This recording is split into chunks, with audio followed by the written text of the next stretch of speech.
Hello, here we are once again with Mookie Tenembaum. We are exploring, as almost everyone knows by now, his disillusionist philosophy through these videos. We are trying to understand his misalgic theory about human behavior.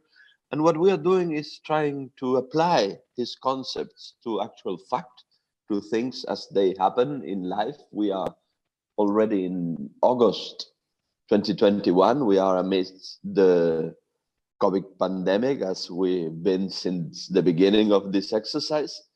And we are trying to look at different aspects of the pandemic as it develops in order to illustrate and exemplify this philosophical thinking. We are today going to look at religion, a particular illusion within the disillusionist analysis, and the role religion and religious people have been playing in the handling of the pandemic. So religion from a disillusionist point of view under the COVID pandemic, of course. Well, as you say, it's disillusionism, and disillusionism, we talk about illusions. And the three main illusions that we have about that we're talking about are the state, the family, and religion. Those are the three. What is the test? It's very easy. If tomorrow you have an attack of amnesia, your brother is not your brother, God does not exist, that there is no state. In fact, there is no state. You don't know what they're talking about, and that thing that is there moving, that piece of fabric that's moving, it is just a piece of fabric. You don't know that it's a flag. And the same thing you can say about religion. Yes, God is not God, and that building that has a cross in it, you don't even know what the cross is. It looks like they probably stopped building the building, and they were going to do a second floor, and they left that. It doesn't have any sense. So they are illusions, and illusions are good. Why are they good? Because it allow a lot of people, the great majority of the population of the world, I would say almost everybody, to sleepwalk, not to suffer. Remember, the aim in life, the only aim in life, is to run away from suffering. We run away from suffering. Anything that helps us not to suffer is good. And illusions, of course, give a certain level of certainty, of course, false certainty, but if it's plausible, good enough. So even if it's not plausible, then you can always use the term belief. I have a belief, and that's it. You don't even have to be plausible. Yes, God, of course, is not plausible. It has no plausibility, but belief substitutes that need for plausibility, and there you are. And now you know there is a God who created the world. You don't have questions about that. Nothing, and your life is at least intervened by that God. It may be intervened. You may ask. It's like having a mother-in-law who doesn't listen too much. So sometimes it reacts, sometimes it doesn't, sometimes it gets angry with you, something like that. But it works. It does. So is the state. Yes, to believe that there is a state, that somebody is taking care of certain things, like the pandemic. that wasn't a great idea to leave it in the hands of the politicians. But that's the point. You just can't sleepwalk. And the same thing with family. You can trust these people because he's your brother or she's your sister, or this is your son. That helps a lot also. The problem is when you deal with reality, with nature, with things that are material. Yes. So let me give you an example. The virus itself, yes, but not only the virus. You have an earthquake. It doesn't help really very, very much to believe in the state or in the family. The earthquake is the earthquake, and you run. You don't start shouting, "Oh God, stop this earthquake!" People get out of their houses and into the streets, and they do it immediately. So it's good. I mean, they are not relying on the illusion for that. For some reason, in this pandemic, that instinct of the pragmatic instinct when faced with nature was gone. And what we see is people praying a lot, which of course didn't work, and states and religions dealing with it in a way that is not helpful. It doesn't help to pray to God, and it doesn't help any. The Constitution does not give you any defense against the virus. I mean, you can have the best constitution, and none of the Constitution was exactly helpful. In fact, we will talk about it. They hinder the right response. What is your opinion, Florencio, about this? I was precisely going to ask you in this direction. You mentioned political constitutions, and I think we've been seeing a difference between the more autocratic, the more totalitarian states, especially in the East, where you had politics taking absolute control of the situation. And when we look at our forms of government, at republican states with different constitutions behind them, where the freedom of religion is embedded as a very important aspect of said constitutions, we've seen different scenarios. So I would like to ask you about the relationship, as it were. I know they do not exist, but the relationship between illusions. How have they been behaving to one another, the state and religion, during the pandemic? Well, first of all, let's history in the history of mankind, the religion was like the main illusion. The family was still in the making. It was a bigger family than now. It was a clannish way of seeing things, and the state almost did not exist. The state really began to become after the Middle Ages. The states started to encroach and take over part of the powers of religion, and the fight between them even got to this position in which countries like France during the revolution abolished religion, trying to really take over all those parts. And when it didn't work, they created a quasi-religion with even a goddess, Pallas Athenea. They were coming the god of reason. She was a woman, and it was a woman. Really, the god of reason, the goddess was a woman. So and the whole thing was like trying to get, and of course it didn't work. Religion is something that you build very slowly, and the power of it, and belief. Again, you cannot force belief. You can force behavior. You can try to convince, but belief is something either you have it or you don't. So the French experiment failed, and so they tried in Albania. There was in fact a dictator in Veroja. He abolished religion altogether and made it illegal. It didn't work. It doesn't work. It never does, because people use each one of the three illusions in different positions to be able to sleepwalk. So the state is in charge of certain things, the civil part of your life, yes, the cleaning of the streets, or avoiding or fighting crime, or getting or having a currency, and religion is in charge of you, of solace and the afterlife, and even in this life, certain rules, and family takes care of that part of that your brother, your sister, that you can sleepwalk because you can rely on them. So it's really a question of being able to rely on each of the three in a way that you rely on a carpenter to make you a table. That's division of labor. That's how it works. So that's what happened then. Now, in this case, in the case of the pandemic, what we have is a case of not understanding that illusions are not good to fight a pandemic. But that's something it's clear. Not only that, because if you pray to God, the pandemic doesn't go.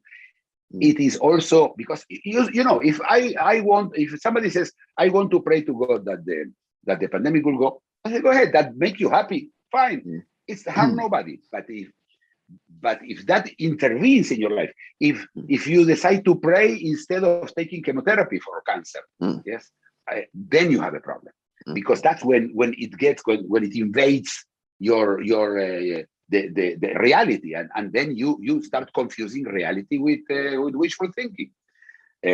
So in the case, I bring you. I know I'm talking for I'm making a long speech, but I wanted to give you an example that is now the issue that I wanted to bring, and that is in France. France is the most secular country in Europe. It's the most secular. The state is secular. Women are not allowed to wear a veil, even though there is a big 8% of the population is Muslim.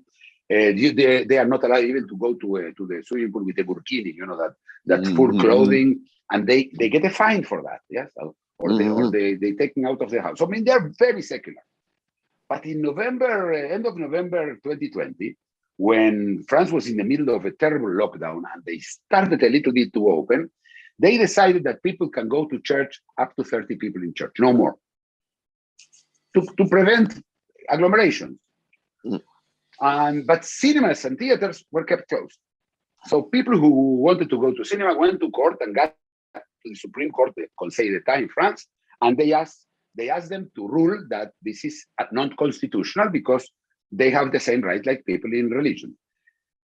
And the court says no. In fact, the limit of 30 people should be erased. They have the right of prayer, the right of belief, the right to be religious is enshrined in the Constitution, and that goes beyond everything else. Everything else, including life. They don't say it, but obviously that would happen. And that decision in a country like this, I understand if this would have happened in Saudi Arabia, but here we're talking about a secular country, the most secular country in Europe. What do you think about that, Florencio? I see the point you make. We come to a situation in which the illusion and the meaning and the relief it brings to life directly collide with the continuity of life. Because as you said, if during the pandemic I pray, there's no harm. There can't be harm in praying. If in order to pray, I have to get together with another 100 people in a building and sing in each other's faces, well, this is precisely how the pandemic spreads. This is exactly how we might end up killing each other through contagion. So I think we see situations in which the illusion, the religious illusion and its practices just run parallel with the other problems of life, and there is no conflict there. But we see situations in which they collide. We see situations in which they come at odds. Strangely enough, players in the political illusion, as you say, seem to choose to enforce the right to maintain whatever is enshrined in a constitution rather than prevent the spread of the illness. My question is, what happens to these players? What's in the minds of these judges, of these members of the Conseil d'État?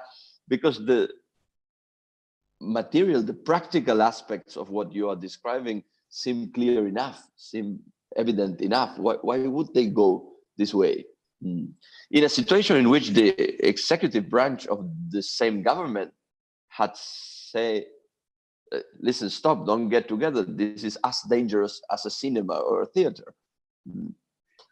Players in the state, they are accustomed of not taking in account facts. They see, as any idealist view, they see the future. They see the big picture, as they think, and in that big picture, they miss something very little. It's called a virus. It's a problem of size. I think we're talking about division of labor, and people are doing what they are there to do. I mean, it obviously this we're talking about the elite, the cultural elite of one of the most advanced countries in the world. I mean, France, and we're talking about the top judges of France. I mean, these people probably had in mind, understood that what they are doing, it's going to kill people. Now, here comes probably the argument, and I think that's where it comes from. It's like this. We want to go to war, or we go into a revolution, and the French did exactly that, to gain some rights. So, and people are going to die. People die in revolutions, people die and they say, well, this is the price you have to have freedom. Freedom sometimes has a price. Now, this is not freedom, because this is not, there is no other army on the other side. There is no another person. You can always say, okay, I don't want it, we'll have peace, or I surrender. I mean, do you imagine people, I surrender to the virus? I don't think the virus is going to take any prisoners. I mean, we are talking about nature. It doesn't help. But the way they think, they still think, in big numbers. They don't see the normal people. For them, people, and it makes sense. You have to understand, they have to deal with big numbers. That's their job. They are not dealing with a judge. Sometimes sees one guy who is accused, but these are people who are already see everything in huge numbers, and they believe that that's what they are there. And there is, I think, something of religion, similar to religion. Yes, they're like priests. Yes, they're doing something holy. There is a holiness about the Constitution. It's a piece of paper to regulate how you, me, and the other guys deal with each other. That's it. There is nothing else. The virus is not impressed. And as far as I know, virus cannot even read. As far as I know. Maybe this one, the next variant, will be able to read. Wait and see. Let's wait and see. So this is the part that I think makes it. But look, this is France, but this is happening everywhere.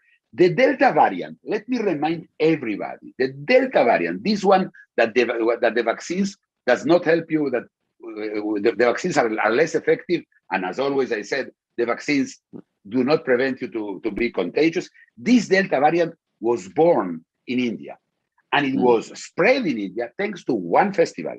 They begged the government, please cancel. I think it was the Wali. I don't remember the name of the festival. It was a huge, was 500,000 or 2 million or 3 million people, one on top of the other, going into the Ganges. And they even said, we will not be contagious because we are in the holy river, the Ganges. You laugh at it, but it's good enough if for them to believe that the Ganges is holy. I have no problem with that. And the other problem that they decide to bathe in the the moment that collides with reality, it hinders. It hinders reality. It kills. So we are in a situation in which not only that, Indonesia, in Eid, there is this festival now. The Muslim festival was a week ago, 10 days ago. That it was the most important festival for the Muslims. So some countries understood and did not do anything. They did not allow people to congregate. That was Saudi Arabia. I mean, you can't get much more religious than Saudi Arabia. But Bangladesh, Indonesia, Pakistan, everything went gone. And we are going to see now the numbers. The numbers are going up in those countries now, thanks to that. So, and you it's like going to a restaurant and after 10 days you get an invoice. Yes, and we are getting the invoice, and the invoice is not only for them. The invoice is for everybody. So every time there is a festival in India in the middle of the pandemic, we all pay for their religion. Really, to talk to your imaginary friend is worth the death of how many people?